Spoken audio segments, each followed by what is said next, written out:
Assalamualaikum warahmatullahi wabarakatuh. Al-Fatihah. A'udzubillahi minasyaitonirrajim. Bismillahirrahmanirrahim. Alhamdulillahirabbil alamin. Ar-Rahmanirrahim. Maliki yaumiddin. Iyyaka na'budu wa iyyaka nasta'in. Ihdinas siratal mustaqim. Shiratal ladzina mahdubi alim balatoli. Papat kalimu pancer kakang kawah adi hari-hari getih sumsum user nyawiji marang popo langit lan ibu bumi. Kula nyuwun ngapunten sedaya patrap tumindak patrap pangucap kawula sedaya. Nyuwun berkahipun panjenengan Gusti Yang Maha Agung Maha Suci. Nyuwun berkahipun niatipun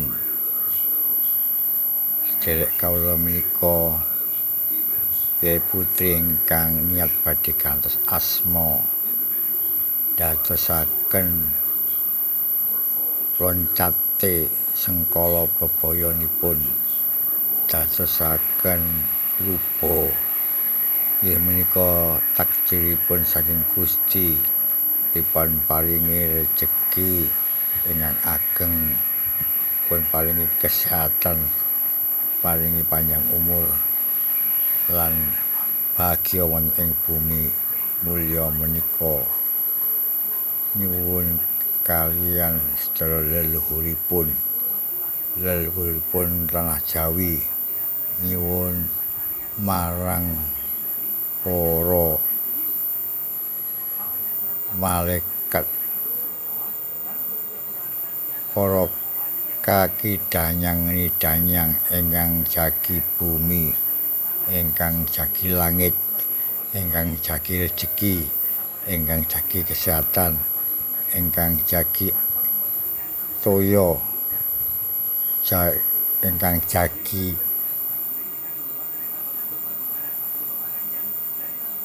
langit bumi. Al-Fatihah. Mugi-mugi menapa ingkang dipun sampaiaken inginaken terkabul terwujud saking kersanipun Gusti Yang Maha Agung Maha Suci. Nyuwun berkahipun sedaya ingkang wonten ing tanah Jawi, sepuh lan pinisepuh, kaki danyang para malaikat,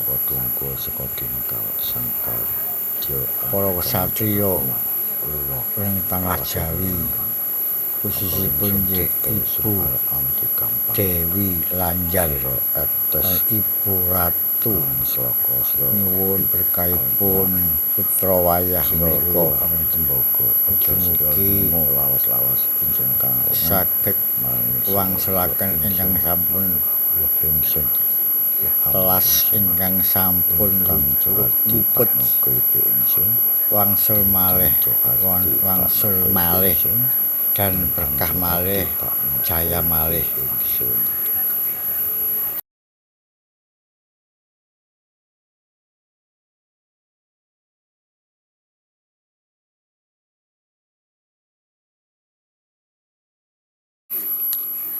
Assalamualaikum warahmatullahi wabarakatuh.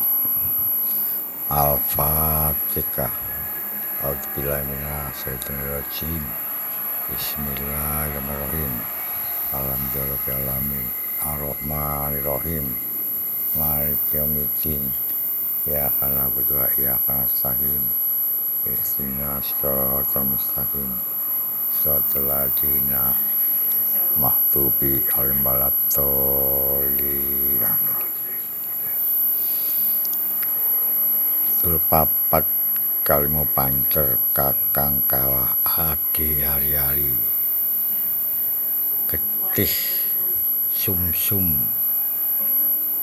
puser nyawiji marang Bapa langit lan ibu bumi. Kula nyuwun ngapunten sedaya patrap tumindak patrap pangucap kawula sedaya. Nyuwun berkahipun panjenengan Gusti Yang Maha Agung Maha Suci. Nyuwun berkahipun niatipun sederek kawula menika Kyai Putri ingkang niat badhe gantos asma dadosaken loncate sengkala bebayanipun dadosaken rupa inggih menika takdiripun saking Gusti dipun paringi rejeki ingkang ageng pun paringi kesehatan paringi panjang umur lan bahagia wonten ing bumi mulya menika nyuwun kaliyan sedaya leluhuripun tanah Jawi nyuwun marang para malaikat para kaki danyang ingkang jagi bumi ingkang jagi langit ingkang jagi rejeki ingkang jagi kesehatan ingkang jagi toya ingkang jagi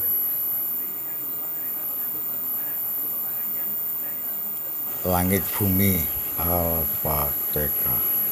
Mugi-mugi menapa ingkang dipun sampaiaken inginaken terkabul terwujud saking kersanipun Gusti Yang Maha Agung Maha Suci. Nyuwun berkahipun sedaya ingkang wonten ing tanah Jawi sepuh lan pinisepuh kaki danyang para malaikat para ksatria ing tanah Jawi khususipun Ibu Dewi Lanjar Ibu Ratu nyuwun berkahipun putra wayah menika mugi saged wangsulaken ingkang sampun telas ingkang sampun luput wangsul malih dan berkah malih jaya malih.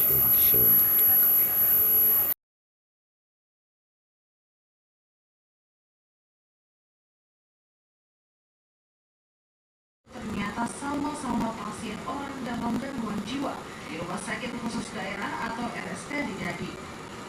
Di sini sopir mengaku bingung hingga kesasar akan membawa kemana jenazah untuk dimakamkan. Kejadian pada Rabu pagi 11 Juni lalu ini pun viral di media sosial.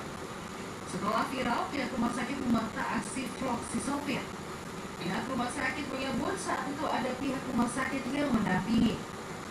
Namun saat pendamping tengah memberi material bahan persiapan pemakaman, sang sopir ambulans berulang membuat konten dengan ponsel pribadinya. Jadi dia memang begitu, jadi bukan dia kesasar. Saya mengatakan tunggu saya bisa nanti sama-sama kita ke pembukaan karena pembukaan ini dia tahu. Nah pada saat dia menggunakan itu kesempatan untuk membuat ya konten, apakah ini kontennya untuk dikomersilkan atau diapa itu kan tidak tahu. Usai kejadian, sang sopir ambulans pun disanksi tidak diperkenankan kembali bertugas di Rumah Sakit Khusus Daerah Dadi. Tim Liputan CNN Indonesia.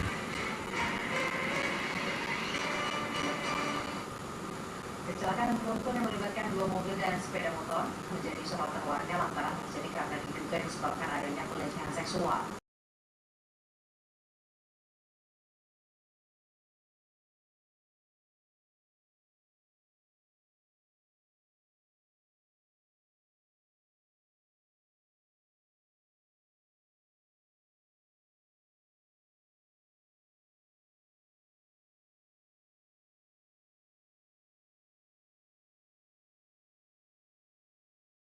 Konsep Tuhan dalam kacamata fisika kuantum. Pikirkan ini sejenak.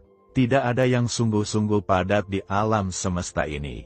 Apa yang kita anggap sebagai benda, tubuh kita, bahkan planet dan bintang-bintang, ketika dilihat dari mata fisika kuantum, ternyata hanyalah getaran energi dalam ruang kosong.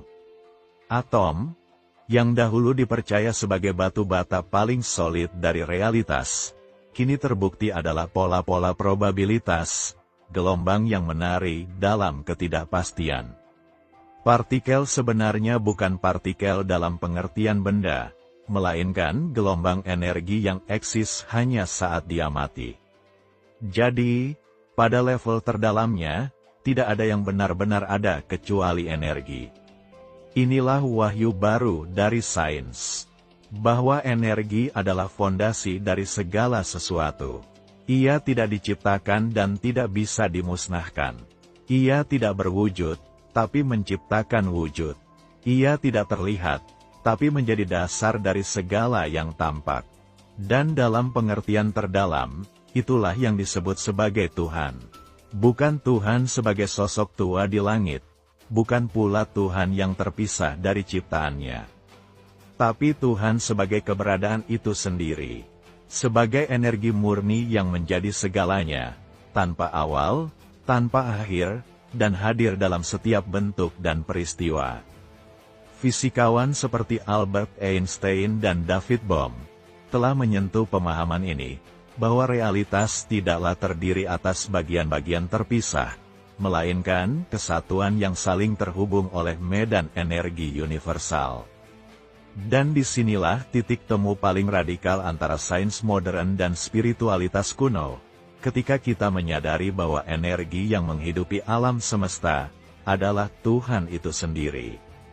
Dengan pemahaman ini, kita tidak lagi melihat Tuhan sebagai sesuatu yang jauh, misterius, dan menghakimi, tapi sebagai denyut kehidupan itu sendiri, sebagai kesadaran di balik semua bentuk. Sebagai energi suci yang tak pernah berhenti menari dalam segala sesuatu, termasuk dalam diri kita. Inilah saatnya kita menyapa Tuhan bukan dengan rasa takut, tetapi dengan rasa satu. Bukan dengan jarak, tapi dengan pengakuan, bahwa kita, kamu, aku, adalah pancaran energi yang sama. Bahwa kita adalah bagian dari Tuhan yang sedang mengenal dirinya sendiri. Di tengah deru zaman yang semakin cepat, teknologi yang kian canggih, dan arus informasi yang mengalir tanpa henti, ada satu pertanyaan lama yang tetap menggema di hati manusia modern. Siapakah Tuhan sebenarnya? Atau, di manakah Tuhan dalam semua ini? Pertanyaan ini bukan sekadar wacana teologis atau diskusi akademik semata. Ia adalah bisikan sunyi yang muncul di malam-malam penuh keheningan, saat kita menatap langit dan bertanya pada diri sendiri. Apakah hidup ini hanya kebetulan biologis? Ataukah ada kekuatan yang lebih besar, lebih dalam, dan lebih bermakna di baliknya? Banyak manusia hari ini merasa tercerabut dari akar spiritualnya. Bagi sebagian orang, agama tradisional terasa semakin jauh, terlalu kaku, terlalu dogmatis.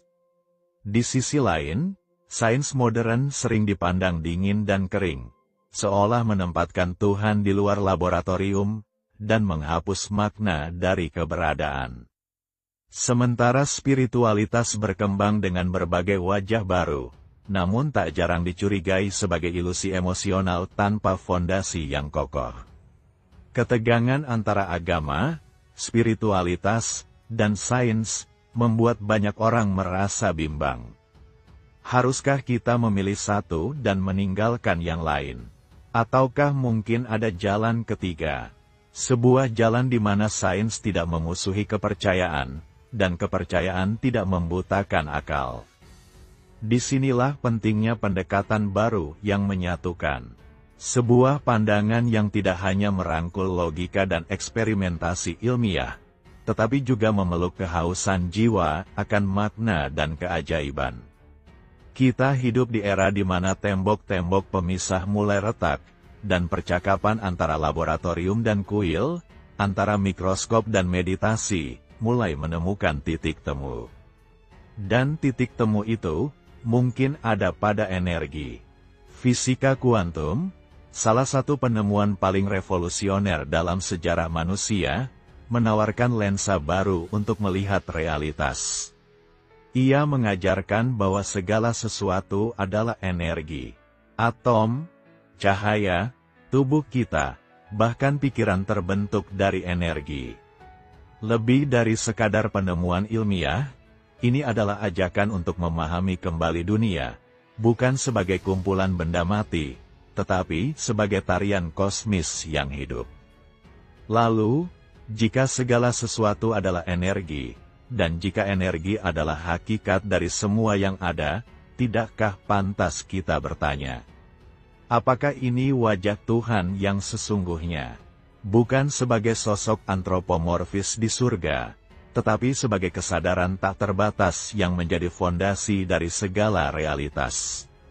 Sebagai energi abadi yang mengalir dalam setiap sel, setiap bintang, dan setiap detak hati manusia. Inilah yang akan kita jelajahi, bahwa Tuhan, dalam cahaya sains modern dan gema kebijaksanaan kuno, bukanlah sesuatu yang terpisah dari semesta, tetapi adalah energi itu sendiri. Dan dalam pemahaman ini, mungkin kita tidak lagi harus mencari Tuhan keluar sana, sebab ternyata, kita telah hidup di dalamnya. Kenyataan yang kita kenal bukanlah sebagaimana tampaknya. Apa yang kita anggap sebagai padat, nyata, dan berbentuk, sesungguhnya hanyalah ilusi. Fisika kuantum, cabang sains yang berani menelanjangi hakikat realitas, datang dengan pesan mengguncang, realitas yang kita lihat, bukanlah realitas sejati. Selama berabad-abad, manusia mengira bahwa segala sesuatu tersusun dari blok-blok padat bernama atom, batu bata kecil pembentuk alam semesta. Namun, ketika para ilmuwan menyelami atom lebih dalam, mereka menemukan sesuatu yang sungguh mengejutkan. Atom sebagian besar adalah ruang kosong. Bahkan, lebih dari 99,99% dari volume atom hanyalah kehampaan. Apa yang kita kira sebagai benda padat, seperti meja, batu, atau bahkan tubuh manusia, ternyata hanyalah sekumpulan atom yang bergetar dalam ruang.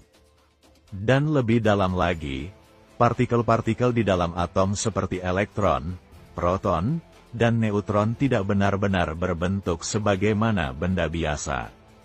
Mereka bertindak seperti gelombang energi.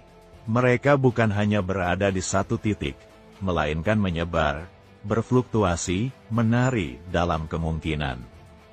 Fenomena ini disebut dualisme gelombang partikel, di mana sebuah entitas mikroskopik bisa bersifat seperti partikel dan gelombang sekaligus, tergantung bagaimana ia diukur.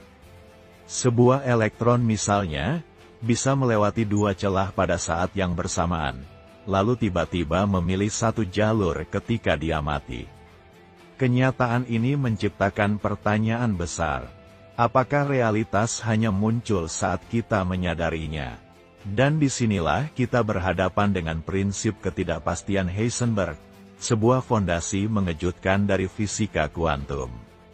Ia menyatakan bahwa kita tidak bisa mengetahui secara pasti posisi dan kecepatan partikel pada waktu yang bersamaan.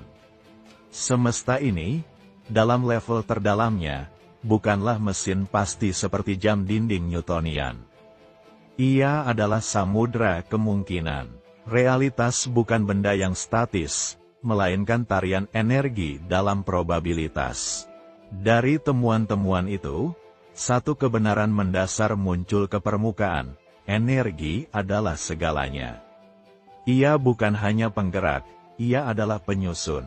Segala bentuk materi, suara, cahaya, bahkan pikiran, adalah ekspresi dari energi dalam berbagai frekuensi. Menurut hukum kekekalan energi, salah satu prinsip paling kuat dalam fisika, energi tidak dapat diciptakan maupun dimusnahkan. Ia hanya bisa berubah bentuk. Dari panas menjadi gerak, dari cahaya menjadi kimia, dari materi menjadi radiasi. Ini berarti, dalam pengertian terdalam, energi adalah abadi. Dan bukan hanya itu, energi juga bertindak sebagai jembatan antara kesadaran dan realitas fisik. Pikiran kita, emosi kita, getaran tubuh kita, semua memancarkan energi. Bahkan, otak manusia bekerja melalui impuls listrik dan gelombang frekuensi. Dalam bahasa spiritual, ini adalah aura, chi, prana, tapi dalam bahasa sains, ini adalah frekuensi energi yang nyata dan terukur. Realitas bukanlah benda mati, melainkan jaringan energi hidup yang saling terhubung dan mempengaruhi satu sama lain. Segalanya adalah getaran. Dan jika kita sepakat bahwa energi adalah bahasa alam semesta, maka memahami energi adalah memahami Tuhan dalam bentuk paling ilmiah dan spiritual sekaligus.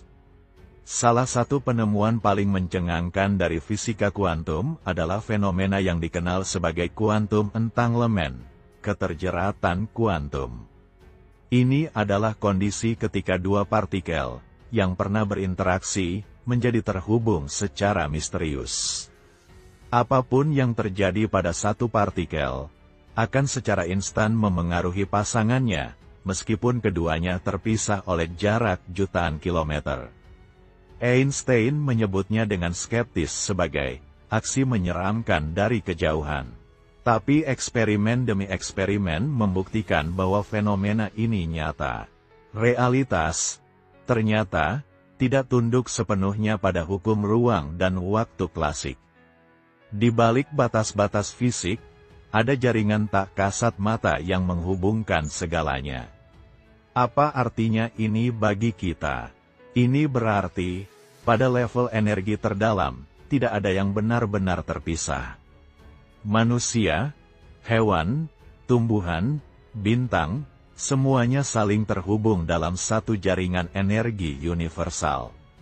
Jika satu bagian alam semesta terluka, bagian lain turut merasakan getarnya. Dan jika satu hati manusia berdetak dengan cinta, semesta pun ikut merayakannya. Keterhubungan ini bukan hanya teori, ia adalah kesadaran yang menembus batas ego dan identitas. Dalam kebijaksanaan spiritual kuno, ini disebut kesatuan ilahi. Dan kini, fisika kuantum membuktikannya lewat bahasa rumus dan eksperimen. Jadi, jika kita menyelam cukup dalam ke dalam materi, kita tidak menemukan partikel kecil yang keras, melainkan gelombang energi yang menari dalam kehampaan. Jika kita melihat cukup jauh keluar angkasa, kita tidak menemukan keterpisahan absolut, melainkan jaringan keterhubungan tanpa batas. Realitas menurut fisika kuantum adalah simfoni kosmik, sebuah tarian energi yang tak pernah berhenti. Dan jika ada sesuatu yang bisa disebut Tuhan dalam pemahaman ilmiah, maka barangkali ia bukan sosok berjubah yang berdiri di luar alam semesta, melainkan aliran energi abadi yang ada di dalam, di balik, dan menyatukan segalanya. Dan di dalam energi itu, kita semua ada. Kita bukan hanya bagian dari semesta. Kita adalah denyut nadinya. Tuhan sejati bukanlah sosok yang jauh di langit sana, bukan pula penguasa yang memantau dari kejauhan dengan daftar pahala dan dosa. Tuhan bukan berada di luar alam semesta, tetapi justru menjadi denyut jantung di balik setiap gerakan partikel, setiap hembusan angin, dan setiap detak jantung manusia. Dalam pandangan ini, Tuhan tidak hadir sebagai objek yang harus dicari, tetapi sebagai energi yang mengalir dalam segalanya. Ini bukan imajinasi semata. Ini adalah kesadaran baru yang lahir dari pertemuan antara fisika kuantum dan kebijaksanaan spiritual kuno. Ketika kita berbicara tentang energi dalam ranah sains, kita membayangkan sesuatu yang menggerakkan. Listrik, panas, cahaya. Namun dalam level kuantum, yang jauh lebih halus dari yang bisa kita lihat, energi bukan hanya penggerak, melainkan struktur dasar dari segala eksistensi. Ia tidak berbentuk, tidak bisa disentuh, tetapi ia aktif, cerdas, dan hadir. Energi ilahi, dalam konteks ini, bukan sekadar energi biasa, melainkan kesadaran universal yang mengalir melalui semua bentuk kehidupan. Ia adalah entitas non-lokal, tidak terbatas oleh ruang dan waktu. Sama seperti fenomena kuantum entanglement yang menunjukkan bahwa dua partikel bisa saling terhubung secara instan, tanpa memedulikan jarak, energi ilahi pun hadir di segala tempat secara bersamaan. Ajaran-ajaran mistik kuno dari berbagai peradaban, baik dari timur maupun barat, telah sejak lama berkata bahwa segala sesuatu adalah satu. Ini bukan metafora indah, melainkan keyakinan mendalam, bahwa semua wujud berasal dari dan kembali kepada sumber yang sama. Dalam Advaita Vedanta disebut Brahman, dalam Taoisme disebut Tao, dalam Sufisme disebut Al-Haq, semuanya menunjuk pada kesatuan fundamental. Dan kini, fisika kuantum ikut menyuarakan nada yang sama. Realitas, menurut penemuan-penemuan terbaru, tidak bersifat terpisah, tetapi saling terhubung dalam jaringan energi tak kasat mata. Ketika satu partikel berubah, partikel lainnya yang terjerat dengannya ikut berubah, walaupun berada di galaksi berbeda. Di titik inilah lahir pemahaman yang sangat mirip dengan panteisme, keyakinan bahwa Tuhan bukanlah entitas yang berdiri terpisah dari ciptaan, tetapi adalah ciptaan itu sendiri. Tuhan tidak menciptakan semesta seperti tukang kayu membuat meja. Tuhan menjadi semesta, sama seperti laut yang menjelma menjadi ombak. Dalam non-dualisme, tidak ada Tuhan dan aku yang terpisah. Hanya ada satu kesadaran universal yang menampakkan diri dalam banyak wajah. Dengan kata lain, kita bukan sedang mencari Tuhan, kita sedang mengingat bahwa kita tidak pernah terpisah darinya. Banyak orang mengira bahwa Tuhan hadir melampaui hukum alam, melakukan mukjizat, mencampuri, bahkan melawan hukum-hukum fisika demi tujuan tertentu. Namun pandangan ini semakin sulit dipertahankan di era ilmu pengetahuan. Mukjizat tidak harus berarti pelanggaran hukum alam. Mukjizat sejati adalah keberadaan hukum itu sendiri. Tuhan, dalam pemahaman energi ilahi, bukanlah pelanggar hukum alam, melainkan manifestasi hukum itu sendiri. Gravitasi, elektromagnetik, gerak planet, bahkan gelombang otak manusia, semuanya tunduk pada keteraturan yang luar biasa, yang menjadi bukti kecerdasan agung di balik segalanya. Dengan pemahaman ini, alam semesta tidak lagi sekadar ciptaan dalam artian benda mati. Alam semesta adalah entitas sadar. Ia adalah ekspresi langsung dari energi ilahi, yang sedang mengenali dirinya sendiri melalui bentuk-bentuk tak terhingga. Galaksi, air, musik, cinta, dan manusia. Dalam tiap tetes air, ada cahaya Tuhan. Dalam tiap nafas, ada denyut energi semesta. Maka jika kita ingin mengenal Tuhan, kita tidak perlu pergi jauh. Cukup menyadari, dengan jernih dan hening, bahwa Tuhan sedang bernafas melalui kita. Fisika kuantum tidak datang untuk meruntuhkan Tuhan, tetapi untuk menyibak tabir lama, dan memperkenalkan wajah Tuhan yang baru, bukan dalam bentuk, tetapi dalam hakikat. Bukan dalam dogma, tetapi dalam kesadaran. Bukan di atas sana, tetapi di dalam segalanya. Tuhan sebagai energi bukanlah gagasan yang menghapus keajaiban, justru ia menghadirkan keajaiban dalam setiap hal yang tampak biasa. Karena saat kita melihat realitas sebagai energi ilahi yang tak terputus, kita menyadari bahwa segala sesuatu adalah sakral. Dan dari titik itu, kita tak hanya mengenal Tuhan, kita mengenali kembali diri kita sendiri. Pernahkah kita benar-benar bertanya, siapakah aku? Apakah aku sekadar tubuh berdaging yang berjalan, makan, berpikir, lalu mati? Ataukah aku sesuatu yang lebih dalam, lebih halus, lebih abadi? Dalam era sains modern yang terus menembus batas-batas fisika dan kesadaran, pertanyaan ini kembali mengemuka dengan urgensi baru. Kini, tidak hanya spiritualitas, tapi juga fisika kuantum memberikan jawaban yang menggetarkan. Kita bukan hanya diciptakan oleh Tuhan, kita adalah bagian darinya, karena kita adalah energi, dan energi adalah Tuhan itu sendiri. Jika kita memecah tubuh manusia hingga ke tingkat terkecil, kita akan menemukan atom. Pecah lagi atom, kita temukan partikel subatomik. Dan ketika kita menyelami lebih dalam dari partikel itu, kita tidak menemukan materi padat, melainkan gelombang energi yang bergetar. Ini berarti, tubuh kita, yang tampak padat dan nyata, sesungguhnya adalah medan energi yang terstruktur. Tapi energi kita bukan hanya fisik. Kita juga punya energi emosional, mental, bahkan spiritual. Dalam berbagai tradisi timur, ini disebut sebagai Chi, Prana, atau Kundalini. Energi vital yang mengalir dalam tubuh melalui saluran halus. Dalam sains modern, ini mungkin lebih dikenal sebagai medan elektromagnetik manusia, yang kini bisa dideteksi dan diukur.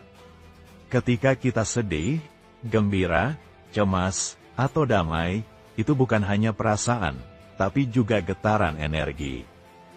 Bahkan, kesehatan fisik kita pun sangat dipengaruhi oleh harmonisasi energi ini. Maka, manusia bukan sekadar kumpulan daging dan tulang, melainkan orkestra energi hidup, yang terus beresonansi dengan semesta. Jika segala sesuatu adalah energi, dan energi adalah ekspresi dari Tuhan, maka diri kita adalah bagian langsung dari Tuhan. Bukan sebagai simbol atau metafora, tetapi dalam realitas hakiki. Kita adalah percikan dari api besar kesadaran universal. Spiritualitas menyebut ini dengan banyak nama. Roh, jiwa, Atman. Sains mungkin tidak menyebut Tuhan, tetapi mulai mengakui bahwa kesadaran manusia memiliki kualitas yang melampaui materi. Ini bukan sekadar pengetahuan filosofis, tapi juga mengubah cara kita hidup. Ketika kita memahami bahwa kita semua terbuat dari esensi yang sama, kita mulai melihat manusia lain bukan sebagai yang lain, tapi sebagai pantulan dari diri kita sendiri. Dan dari sinilah lahir kasih sayang yang sejati, bukan karena perintah agama, tapi karena kesadaran mendalam, bahwa semua kehidupan adalah satu. Empati bukan lagi pilihan, tapi konsekuensi alami dari mengenal jati diri kita yang sejati, energi yang satu dalam banyak bentuk. Banyak pengalaman spiritual mendalam, melalui meditasi, keheningan, atau pengalaman mendekati kematian, manusia melaporkan perasaan menyatu dengan kesadaran yang lebih besar, tak terbatas, penuh cinta. Ini bukan ilusi, ini mungkin adalah refleksi paling jernih dari siapa kita sebenarnya. Fragmen sadar dari kesadaran universal.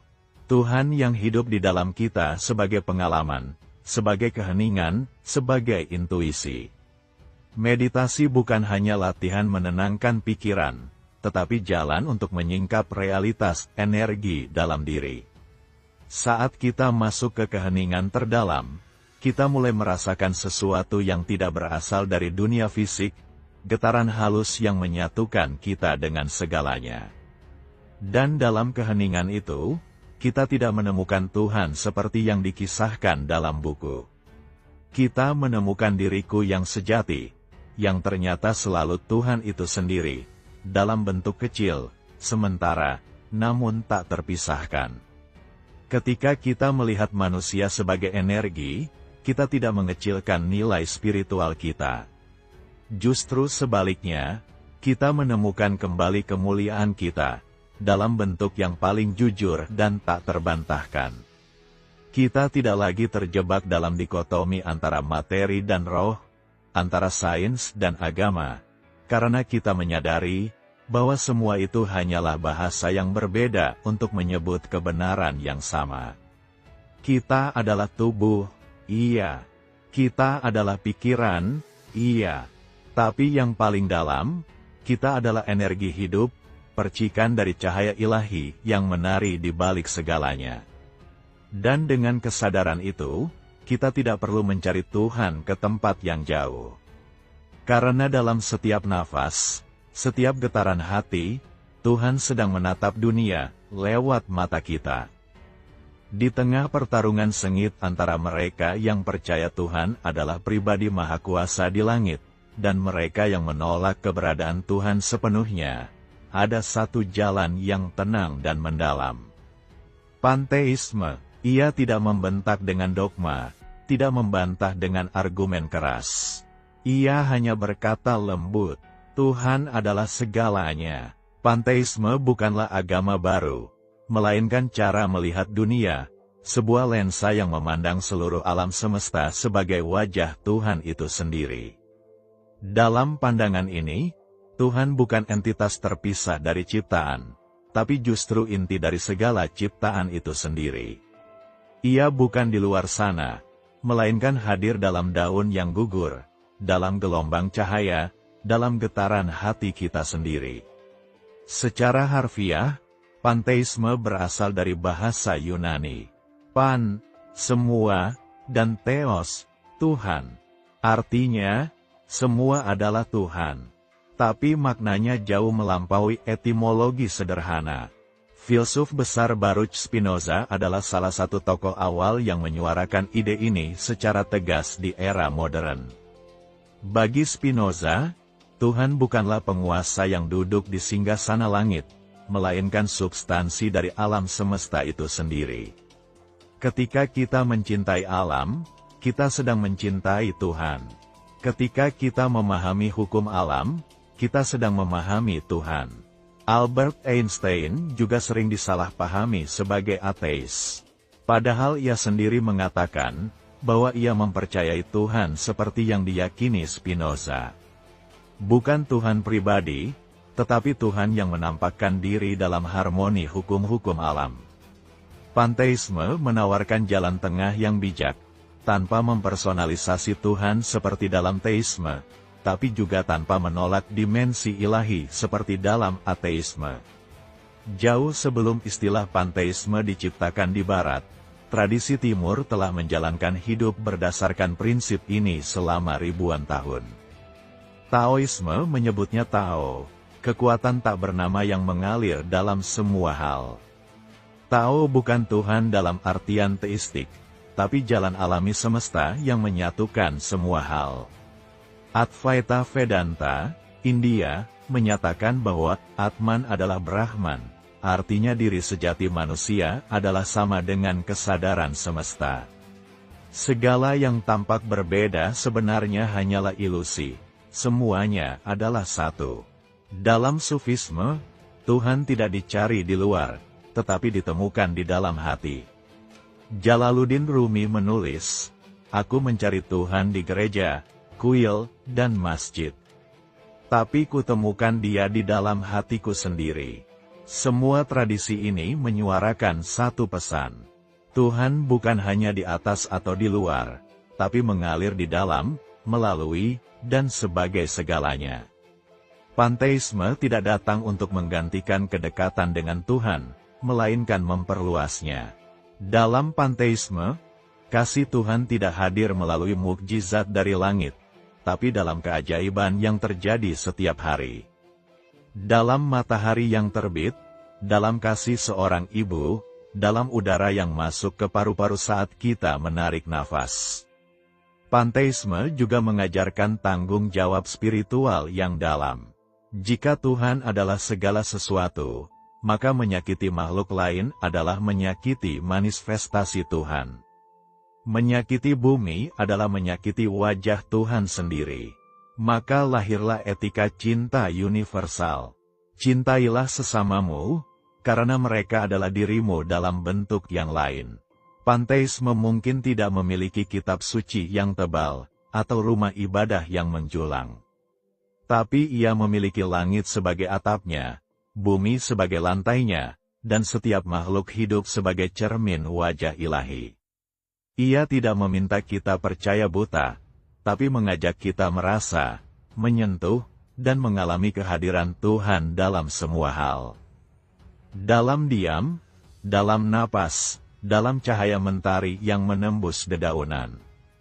Di zaman yang penuh kegaduhan spiritual dan kekacauan ideologis, panteisme datang bukan sebagai agama baru, tapi sebagai ingatan lama yang terlupakan, bahwa Tuhan tidak pernah jauh. Tuhan tidak pernah pergi, karena sejak awal, kita, semesta, dan Tuhan, tidak pernah terpisah. Sejak awal sejarah peradaban, manusia memandang langit dan bertanya, dari mana semua ini berasal?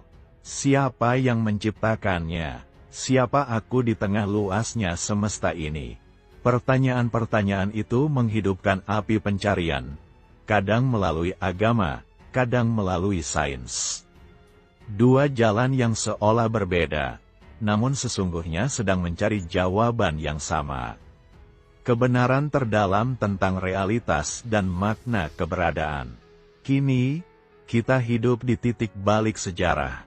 Sebuah era baru di mana sains dan spiritualitas, yang dulu dipisahkan oleh dinding tebal, mulai bertemu, berdialog, dan saling mengisi.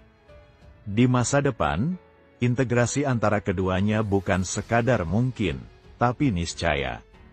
Dulu kita mengenal Tuhan lewat cerita, mitos, dan kitab. Tapi kini, teleskop Hubble dan mikroskop kuantum juga mulai membisikkan wahyu baru, wahyu yang tak kalah suci. Saat ilmuwan memotret galaksi sejauh 13 miliar tahun cahaya, atau menemukan hukum harmoni dalam struktur DNA, ada perasaan yang tak bisa dijelaskan. Kekaguman yang sakral. Seolah-olah semesta sedang berbicara, berkata, lihatlah aku ada dalam keindahan ini, dalam keteraturan ini, dalam hukum-hukum yang membentuk segalanya. Fisikawan seperti Einstein menyebut penemuan-penemuan ilmiah sebagai menyingkap pikiran Tuhan. Artinya, sains bukanlah lawan dari iman, tetapi jembatan untuk memahaminya dalam cahaya baru. Penemuan tentang keterhubungan kuantum, energi yang tak bisa dimusnahkan, dan alam semesta yang sadar, bukan hanya temuan teknis. Itu adalah wahyu zaman modern, dalam bahasa matematika dan logika, Tuhan menyampaikan dirinya. Tapi untuk menyambut masa depan ini, kita perlu mengubah fondasi pendidikan kita. Bayangkan sebuah sekolah di mana anak-anak tidak hanya belajar tentang gravitasi, tetapi juga belajar merasakan kesatuan dengan bumi. Di mana mereka tidak hanya mempelajari sel dan atom, tetapi juga belajar menghormati kehidupan, sebagai bagian dari kesadaran semesta. Sudah waktunya kurikulum kita menyatukan sains dan spiritualitas. Bukan dalam bentuk agama yang mengikat, tapi spiritualitas yang membebaskan. Spiritualitas yang tidak memaksakan ritual, tetapi menghidupkan rasa ingin tahu, kasih, dan kesadaran diri. Spiritualitas seperti ini bukan tentang percaya pada Tuhan yang jauh di langit, tapi tentang mengalami Tuhan di dalam diri sendiri, dalam keheningan, dalam empati, dalam kesadaran yang tumbuh. Ini adalah spiritualitas tanpa dogma, di mana kesadaran adalah tujuan hidup, bukan hanya pencapaian materi. Bayangkan dunia di masa depan, di mana umat manusia tidak lagi terpecah oleh nama Tuhan yang berbeda, warna kulit yang berbeda, atau batas negara yang dibuat manusia. Karena ketika kita menyadari bahwa kita semua adalah energi dari sumber yang sama, maka semua perbedaan hanyalah kostum dalam panggung kehidupan. Kita adalah satu kesadaran, dalam miliaran bentuk dan cerita. Inilah kesadaran global yang sedang lahir, perlahan, tapi pasti. Semakin banyak orang mulai memahami, bahwa perdamaian tidak dimulai dari perjanjian politik, tapi dari kesadaran, bahwa tidak ada yang lain. Semua adalah diri kita, dalam bentuk lain. Dan yang akan mendorong revolusi kesadaran ini bukanlah senjata atau kekuasaan, tapi satu kekuatan yang telah lama diremehkan. Energi cinta. Cinta bukan hanya perasaan.